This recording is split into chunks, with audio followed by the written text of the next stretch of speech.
बिस्मिल्लाहिर्रहमानिर्रहीम। अस्सलाम वालेकुम मेंबर्स व्यूअर्स, होप सब खैर खैरियत से होंगे। आज की वीडियो में जी एक तो मार्केट परफॉर्मेंस को देख लेते हैं। माशाल्लाह बड़ी अच्छी क्लोजिंग आई। उसकी रीज़न क्या है, जबकि लॉन्ग मार्च चल रहा है और आगे क्या सिचुएशन हो सकती है। प्लस वही सेक्टर्स अगर आप देखें तो आईटी सेक्टर जो कि पिछले तकरीबन 6 माह से मैं जो है वो मुसलसल सब दोस्तों को बता रहा हूँ कि उसमें अपने पोर्टफोलियो को इंक्रीज़ करें, उसमें इन्वेस्टमेंट करें। अगर आपने कहीं इन्वेस्ट करना है तो आईटी सेक्टर को टॉप प्रायोरिटी पर रखें, और उसके बाद फिर ऑयल एंड गैस सेक्टर भी और फिर बाकी डिफरेंट सेक्टर्स के स्टॉक्स।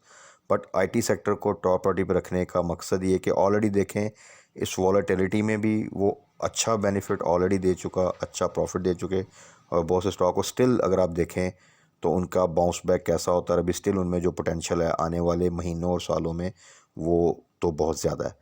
तो उसमें अब फर्दर क्या स्ट्रेटजी होनी चाहिए स्पेसिफ़िकली इस वीक के लिए, और क्या ये जो आज की क्लोजिंग है ये फर्दर कंटिन्यू करेगी और हमें बाइंग में आना चाहिए या वेट करना चाहिए, तो ये थोड़ा सा डिस्कस कर लेते हैं।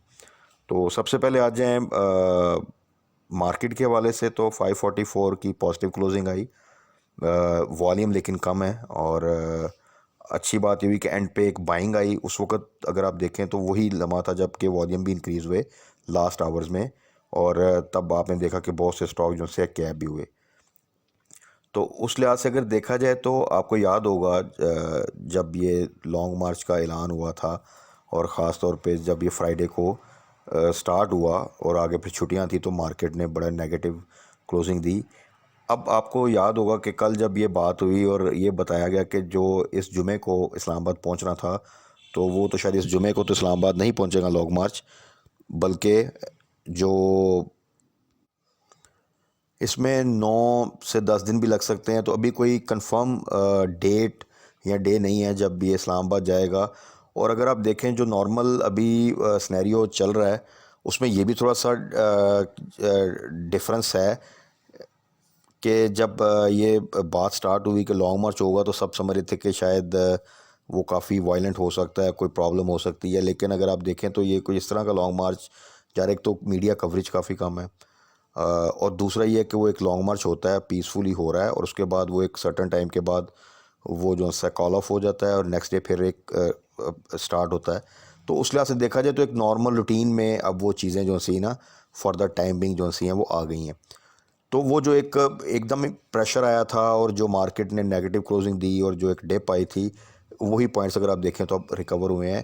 क्योंकि ओवरऑल आपको याद होगा कि इकॉनमी जो सी हमारी दो के बहुत अच्छी सिचुएशन में नहीं है, लेकिन उस वक्त जो प्रेजेंट सिनेरियो है उसमें कोई बहुत डिज़ास्टर्स न्यूज़ भी नहीं है, उसके वाले से अच्छी न्यूज़ है। और ख़ास तौर पे एफ को आपको याद होगा कि वो न्यूज़ भी अपना अभी तक तो कोई इम्पैक्ट उस तरह नहीं दे पाई बिकॉज ऑफ द सिचुएशन, लेकिन वो एक डेफिनेटली आने वाले लॉन्ग टर्म में बहुत बेहतर साबित होगी।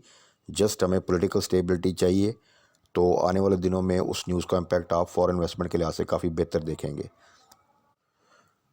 दूसरा, जो प्राइम मिनिस्टर इस वक्त चाइना का दौरा हो रहा है, वो डेफिनेटली उस तरफ से अच्छी न्यूज़ आएंगी इन्वेस्टमेंट के लिहाज से, या जो हमारे लोन हैं वो रोल ओवर या रीशेड्यूल होंगे।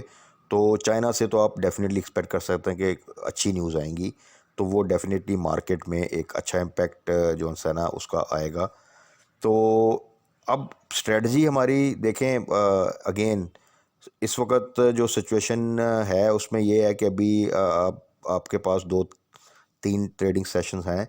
तो उसमें जो इस वीक में अभी तक लग रहा है कोई ऐसा लॉन्ग मार्च के हवाले से कोई वायलेंस या कोई नेगेटिव न्यूज़ कोई ऐसा नहीं है। तो लग रहा है कि कल भी परसों भी इसी तरह कल फर्दर जो लॉन्ग मार्च का रूट है जो उन्होंने डिसाइड किया है वहाँ तक जाएगा, वहाँ स्पीच होगी, फिर वापस आएगा, परसों भी ऐसे होगा। तो उस जब तक ये सिनेरियो इसी तरह चलता है तो मार्केट भी अ, उतना ज़्यादा नेगेटिव प्रेशर नहीं लेगी जो कि शुरू में उसने एक्सपेक्ट करके लिया था।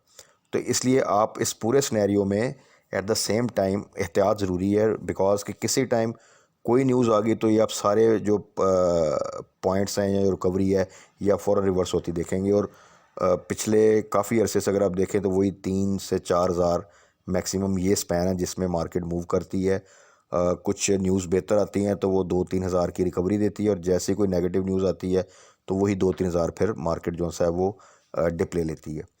तो ऐसे पूरे सिनेरियो में जो जो स्टॉक्स जहाँ जहाँ आपको प्रॉफिट मिल रहा है वहाँ पे या तो पार्शियल प्रॉफिट टेकिंग करें, या फिर वहाँ पर आप स्टॉप लॉस के साथ जो है ना उनको होल्ड करें, ताकि अगर किसी किस्म का डिप आए तो आप पॉजिटिव साइड पे एग्जिट ले सकें।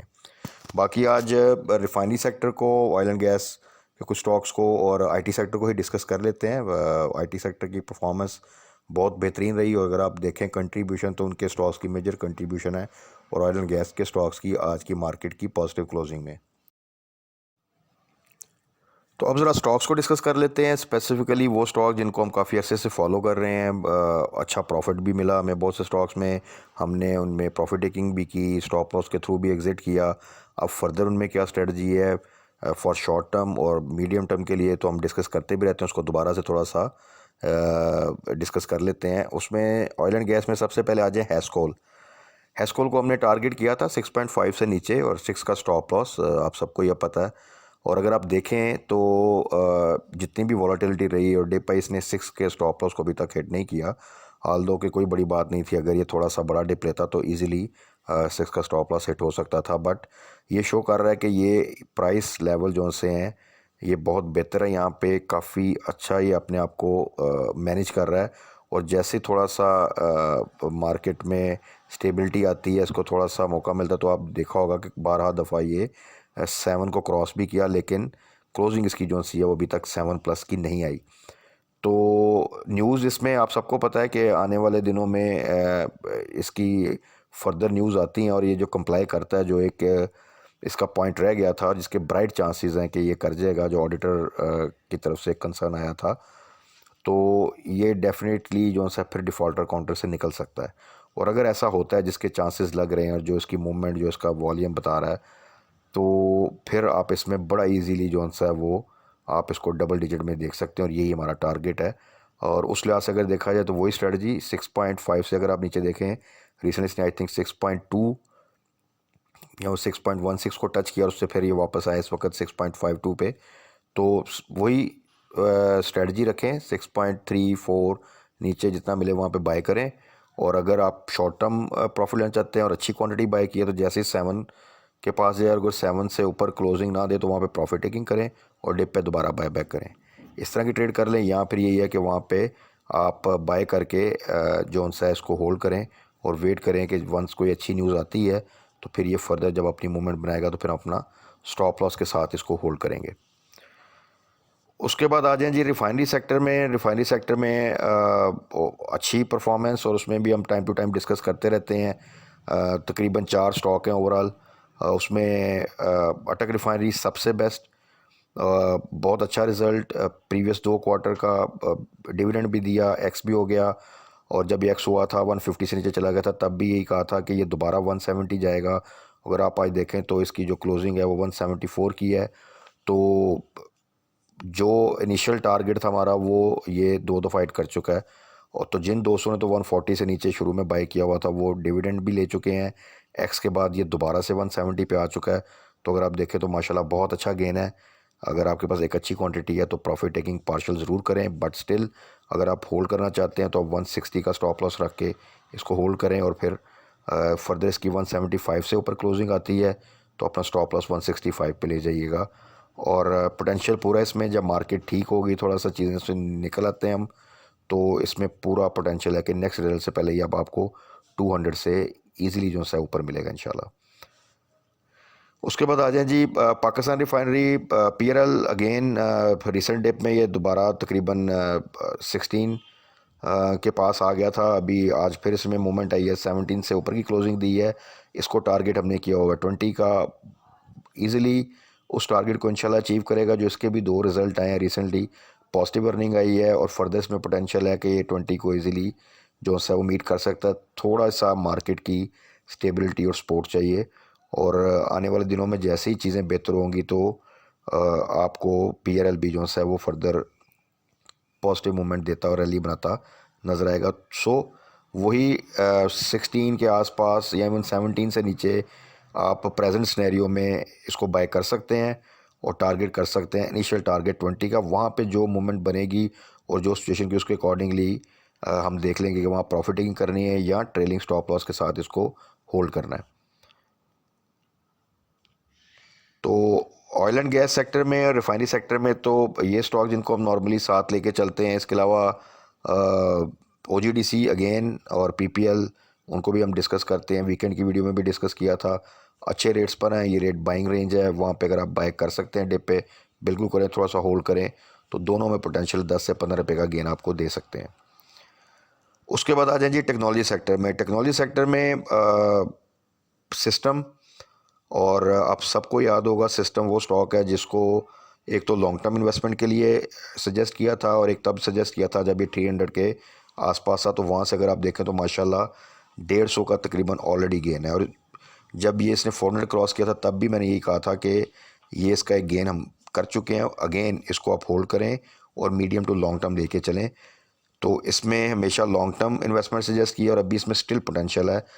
जब ये 300 पे था मैंने कहा था 400 आएगा, जब इसने 400 क्रॉस किया तो आप इसको अब टारगेट कर लें 500 प्लस का इंशाल्लाह ताला। लेकिन डेफिनेटली मार्केट की सिचुएशन पे थोड़ा डिपेंड करता है with some ups and down.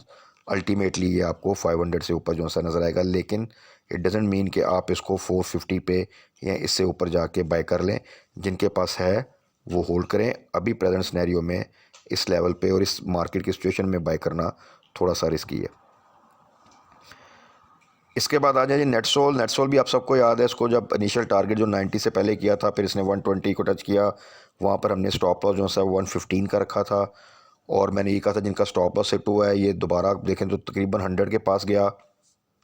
और वहाँ से माशाल्लाह आप देखें कि जैसे ही थोड़ा सा इसको मौका मिला तो आज फिर इसने जो सा है वो बाउंस बैक किया और कैप हुआ और तकरीबन जो सा है आप कह लें कि 110 के पास की इसने क्लोजिंग दी है।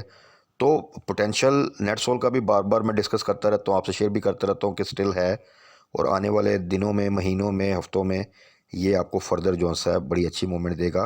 बट थोड़ा सा पेशेंस और अपनी स्ट्रेटजी को लेकिन आप इस तरह रखें कि इसको डिप पे बाय करना है, ट्रेलिंग स्टॉप लॉस के साथ होल्ड करना है और हाई साइड पे बाय नहीं करना। तो अभी के लिए जिनके पास है या जिन्होंने इसको बायबैक किया था 100 के पास या 105 से 100 के दरमियान, तो उनके लिए भी होल्ड करें। जैसे ही अपनी क्लोजिंग 115 पे दे तो 110 पे अपना स्टॉप लॉस लें और इसी तरह जैसे से पॉइंट का आगे इजाफा हो अपने स्टॉप लॉस को भी साथ साथ आप ट्रेल करते जाएं। उसके बाद फाइनल वन है जी एवेंसियन। एवेंसियन अगेन, एवेंसियन की अभी प्रॉपर रैली जो सी है वो अभी इसने नहीं बनाई और ये मैं बार बार मेंशन कर रहा हूँ। जिस तरह एक टाइम पे TRG काफ़ी अर्सा आपको याद होगा 75 टू 85 के दरमियान काफ़ी महीने आप कह सकते हैं कि उस प्राइस रेंज में रहा और फिर उसने एकदम एक वर्टिकल मूवमेंट बनाई और 140 तक गया।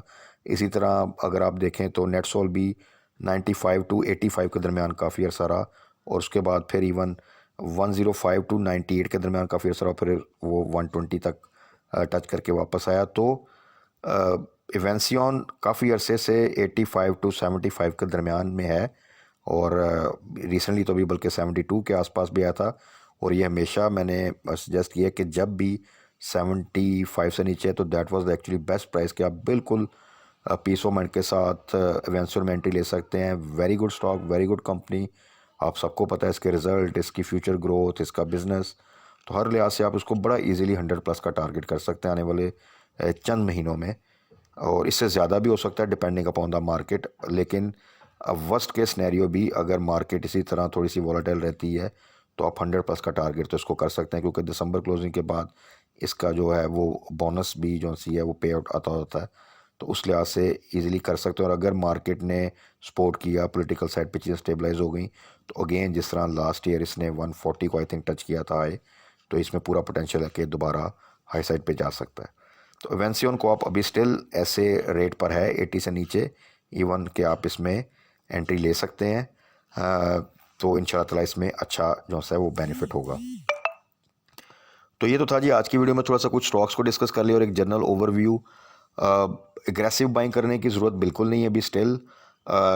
मार्केट ने थोड़ी सी पॉजिटिव क्लोजिंग दी, उसकी रीज़न हमने डिस्कस कर ली, लेकिन स्टिल अभी चीज़ें किसी वक्त भी अल्लाह ना करे कि ख़राब हों, लेकिन हो सकती हैं। और जैसे जैसे टाइम करीब आता जाएगा आप सबको अंदाज़ा होना चाहिए कि अल्टीमेटली चीज़ें हीटअप होंगी। अगर किसी बेहतर कंक्लूजन की तरफ चली जाती हैं तो आप 1-2 रुपये ज़्यादा भी महंगा लेना पड़े तो वो कोई मसला नहीं, क्योंकि आपको पता होगा कि चीज़ें अब स्टेबलाइज हो गई हैं आने वाले दिनों में। लेकिन अगर खुदा न खास्ता चीज़ें ख़राब हुई तो फिर जो यहाँ की बाय किया होगा तो वो भी आपको जो है वो प्रॉब्लम में ला सकता है। तो इसलिए एहतियात के साथ ट्रेड करें, जहाँ पे प्रॉफिट मिलता है वहाँ प्रॉफिट टेकिंग करें, या स्टॉप लॉस के साथ सिर्फ होल्ड करें। अच्छे स्टॉक्स में ट्रेड करें, उनको बाय करें जिनको अगर आपको होल्ड भी करना पड़े for medium to long term, तो आप पीस ऑफ माइंड के साथ और फ्यूचर प्रॉफिटेबिलिटी देख के उनको होल्ड कर सकें। बाकी कल फर्दर मार्केट क्लोजिंग के बाद क्या सिचुएशन होती है और क्या बेस्ट स्ट्रेटजी होनी चाहिए और कौन से बेस्ट स्टॉक्स हैं, उनको डिस्कस कर लेंगे। तब तक अपना ख्याल रखिएगा, दुआ में याद रखिएगा। Stay blessed. अल्लाह हाफिज़।